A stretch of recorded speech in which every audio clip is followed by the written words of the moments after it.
What's good, YouTube? It is your boy Big Kool coming to you from Colossal Sports TV, and I am back with another video. Before I get into the video, go ahead and hit that like button, hit that subscribe button, and that post notification bell button so you do not miss content uploaded to the channel. Also follow me on Instagram at Colossal_Sports TV.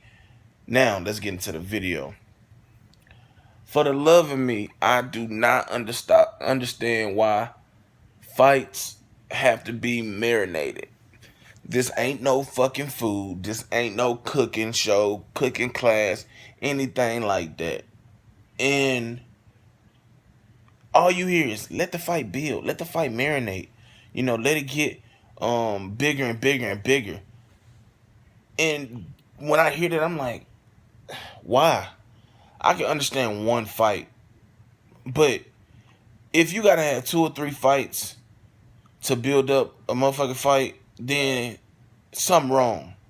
Because us boxing fans, hell, even casual fans, if they know a fighter, for whether he's an exciting boxer, he's a puncher, or he's a guy like Floyd Mayweather, he's hard to be beat. He's hard to beat. Defensive wizard, you know what I'm saying? Supremely talented and hasn't been beaten yet. We gonna buy in. We gonna go all in for it. There's no need to sell us. But the reason these marination of these fights happening is to sell the casual fan. And I understand that this is a business. You want to get as much money as possible for said fight. But let's look at a perfect example of a fight that's recent, about 7, 8, 9 years ago. Maybe a little less than that. That was a perfect example of over marination, and we didn't get that fight. Juan Manuel Lopez versus Yuriorkis Gamboa. When both of those guys were with Top Rank and Bob Arum, those guys were on a collision course. They fought so many fights in between that they never got to their fight. Juan Manuel Lopez ended up getting knocked out twice by Orlando Salido, killing the shit. You know, he was in a tough fight with Matagwe, the African, I think.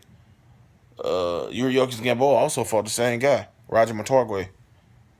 And it was a tough fight. That fight ultimately didn't end up happening. Why? Because Bob Arum and his bullshit over marination of a fight that didn't need marinating. These guys had fucking contrasting styles, fight-friendly styles, big power, explosiveness. They were undefeated. They were young. They wanted to fight each other, yet it never happened. And now you look at Errol Spence versus Terrence Crawford, Deontay Wilder versus Anthony Joshua, Jermell Charlo versus Jerry Hurd. All these motherfuckers got something coming. They fights ain't happening next. And shit, it don't seem like it's gonna happen no time soon.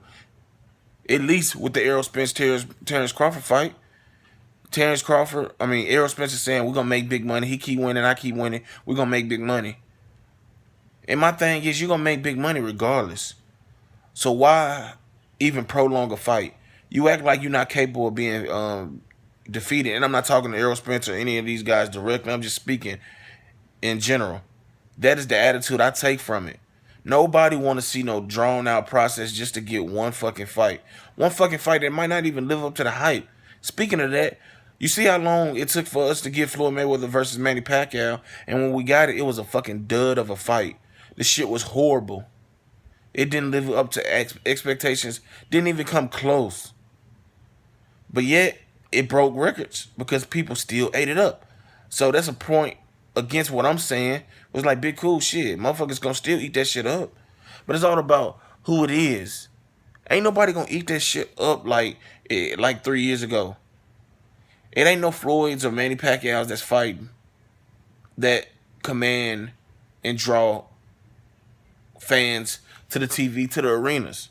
You know what I'm saying? At least not over here in America. And while we constantly put these fights off, hoping for an extra 5 to 10 million, is one fight closer to that shit shattering. You got Alexander Povetkin about to get a shot at Anthony Joshua.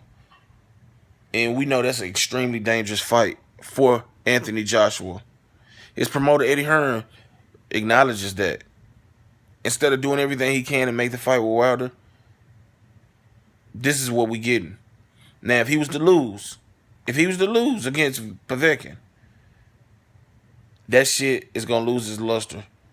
Even if he did go to reclaim the titles from Povetkin and fight Wilder, the shit ain't gonna have the same excitement, the same aura around it because, for one, that O is gone. And say he get knocked out, then it's gonna be proven. Well, he can be knocked out, and everybody think shit Wilder knock him out anyway. So it's gonna just lessen the excitement and the anticipation for the fight.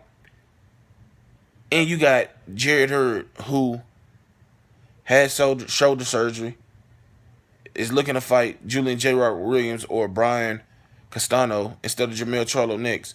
Don't get me wrong. I understand he had surgery.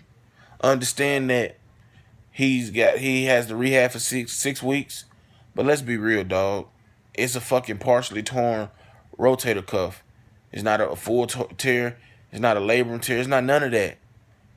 You telling me you can't fight Jermell Charlo in November, December? You telling me that? I don't believe it. I don't believe it, man. I'm telling you, these fights gonna end up getting fucking intercepted by one of these fighters that they fight on their way to the fight we all want to see. And ain't nobody gonna have nobody but to blame but themselves. Everybody that's involved with this marination process, this build up, this prolonging of these fights. We want fights now. We don't want Wilder Joshua in 2019 or 2020. We want it now. We don't want Spence and Crawford in 2019, 2020. We want it now. We don't want Charlo versus Hurd 2019, 2020. We want it now. Same with Mikey Garcia and Vasyl Lomachenko. All these fighters, all these promoters are doing is talking about these fights, yet saying, oh, it'll happen, but maybe 6 months from now, maybe a year or two from now. I know that everybody got a business plan, got a plan in mind to acquire as many championships as they can, increase their value each and every fight. But if you true fighters like you say you are, and you want to be gone down in history as one of the greatest fighters ever, have a great resume against all comers, you got to fight. So, I don't know, man. I just feel like that fucking marination and build up shit is fucking overrated. You can marinate and build that shit up after the fucking contracts are signed, sealed, and delivered. That's why you have press conferences. That's why you have fight promos. That's why you have interviews. You know, talk your shit at your press conferences. You can have a press tour, 3 to 5 to 10 city press tour. Have your fucking shoot your promos, 1 or 2 of them. Do your interviews leading up to the fight. Boom, that's the build up. That's why promoters get the job of promoting. They're supposed to do the groundwork, get their fighter known to the public eye, set up interviews, set up guest appearances, get them endorsement deals, all that shit. And half the time these fights that don't even happen when they should, it's due to the promoters to an extent. Hell, they talking about building the fight up, and then when we get the fight, this shit ain't built up. Motherfuckers be forgetting certain fights coming on. Because that's that bullshit. Because they not doing their job. That's why these fighters got to do what they do. Got to pull these gimmicks, these antics. Because the promoter is not doing what the promoter's supposed to do. And I'm tired of this shit, man. Make these fucking fights happen. And stop waiting. Do the build up and promotion after the contracts are signed, sealed, and delivered. That's when it counts the most. Leave your comments in the comment section down below. Let me know if you agree or disagree with what I'm talking about my stance in marinating and building up fights. Shout out to everybody in the movement that is moving with us. Be sure to check out 3kingsboxing.com for your latest and greatest updated, unfiltered, and unbiased boxing news reported the way it should be. Until next time, I'm out. Peace.